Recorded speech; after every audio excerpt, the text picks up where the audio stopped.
तुम लोग तो मर्यादा की बात ही मत करो। तुम्हारे मुंह से मर्यादा की बातें शोभा नहीं देती। उस वक्त कहाँ मर गई थी तुम्हारी मर्यादाएं, जब पूरे 1 साल तक बहू बेटे के बीच घुसकर एक कमरे में सोते रहे। ये शब्द एक बहू के हैं जो उसने अपने ससुर से कहे। शायद कोई परिदृश्य ऐसा घटा होगा जब सास ससुर को अपने बहू बेटों पर आश्रित होकर कहीं एक कमरे में गुजारा करने की बाध्यता झेलनी पड़ गई होगी। लेकिन बहू ने ससुर से ये बात क्यों कही, किस परिवेश में कही, ये समझना आवश्यक है। और इसे समझने के बाद हम विचार विमर्श करेंगे कि हम किस युग में जी रहे हैं, हम किन परिस्थितियों में जी रहे हैं और मुस्कुराते हुए चेहरों के पीछे कितने अवसादग्रस्त परिदृश्य हैं जो हमें दिखाई नहीं देते। मेरे एक मित्र हैं जो मेरे ही आयु के हैं लगभग, तो खुलकर अपनी बातचीत मेरे साथ बांटते आए हैं। हाल ही में जब मुलाकात हुई तो आंखों में आंसू थे, निराशा का भाव था और उन्होंने जो कुछ भी मुझे बताया उसे सुनकर ऐसा लगा कि इस चीज़ को पूरे मानव समाज तक पहुंचाना शायद समाज हित में रहेगा। क्योंकि ऐसा लगता है मुझे अधिकांश वृद्धजन उन परिस्थितियों से जूझ रहे हैं जो परिस्थितियां मेरे समक्ष एक मित्र के माध्यम से आई हैं। मित्र की बदनामी भी ना हो तो इस कार्यक्रम में हम उस मित्र का, उसके परिवार का नाम का उल्लेख नहीं करेंगे और ना ही कोई ऐसा जिक्र इसमें लाने का उद्यम करेंगे जिससे उसकी गोपनीयता भंग होती हो। ये बात सिलसिलेवार आप तक पहुंचे, इसके लिए मैंने एक स्क्रिप्ट तैयार की है।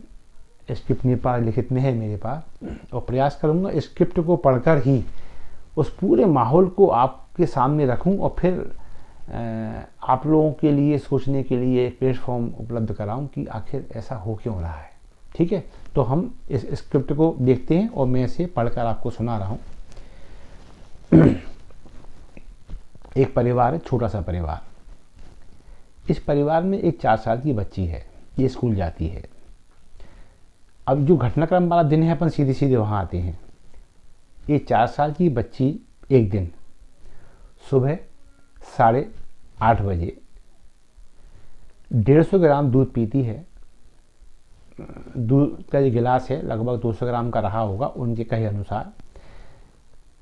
तो उसने लगभग 3/4 दूध पिया, 1/4 छोड़ दिया, यानी 150 ग्राम लगभग दूध उसने पिया और बच्ची स्कूल चली गई 9 बजे।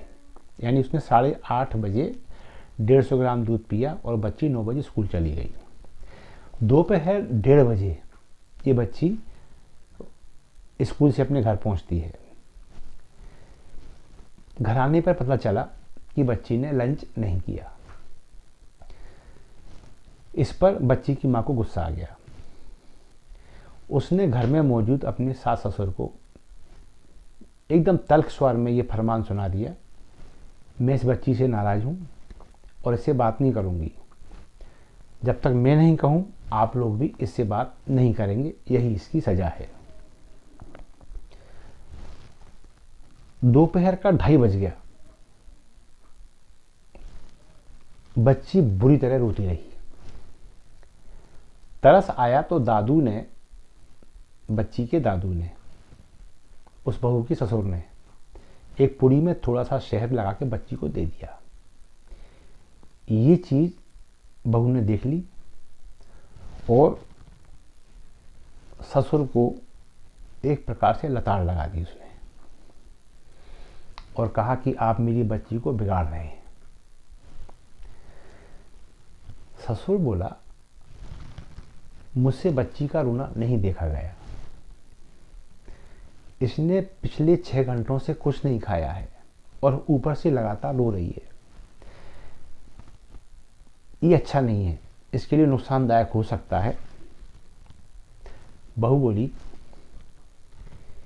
मेरी बच्ची है, मुझे तरस नहीं आता क्या? आपको मुझसे ज़्यादा तरस आता है? ससुर बोला, उसे सजा दे दो, कोई भी सजा दे दो, डांट दो, एक तमाचा लगा दो, लेकिन ज्यादा भूखा मत रखो, बिगाड़ो मेरी बच्ची को। ऐसा कहकर बहू बाथरूम में चली गई।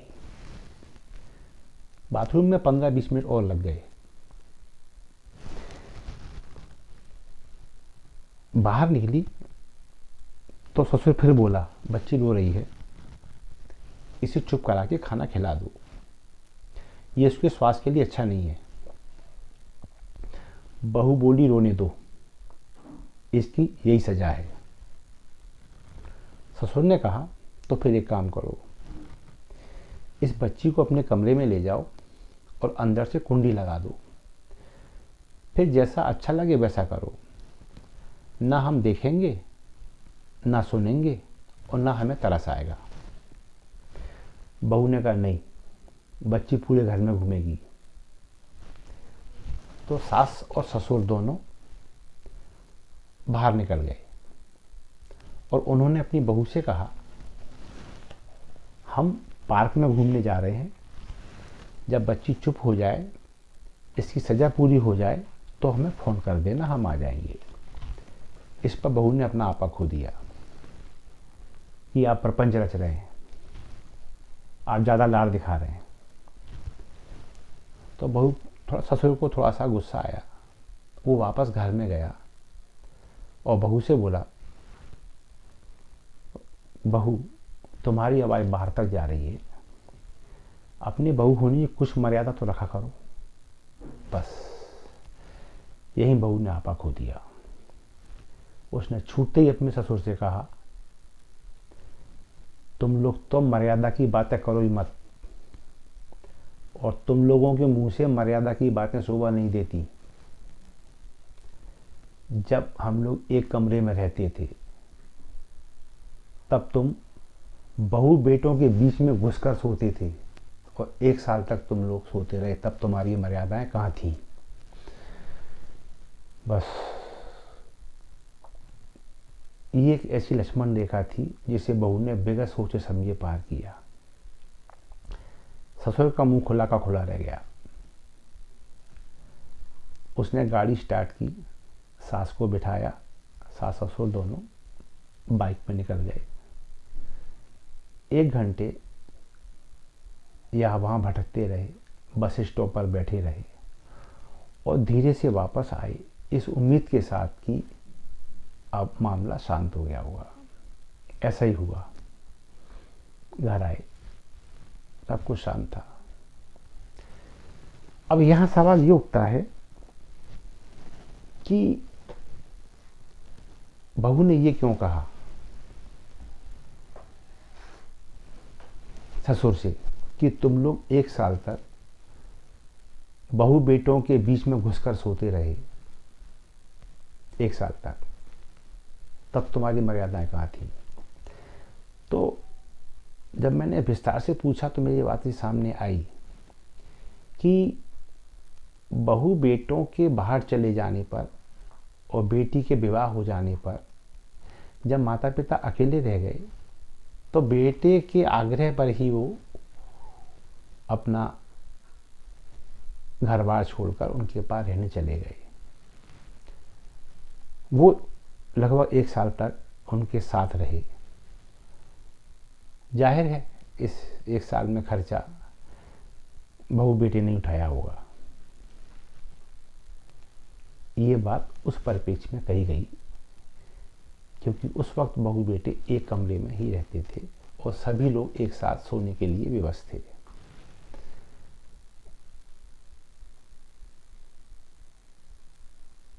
सास ससुर बहू बेटों पर बोझ थे, इस बात का एक जिक्र वहां भी हुआ जहां बहू बेटे नौकरी पे थे और सास ससुर उन पर डिपेंड थे। वहां एक पड़ोसन ने इन दंपत्ति को बताया कि आप लोगों को कुछ करना चाहिए या अपने गांव चले जाना चाहिए। उन्होंने पूछा ऐसा क्यों कह रहे हैं आप? तो पड़ोसन बोली, आपकी बहू आपके यहाँ आने से खुश नहीं है,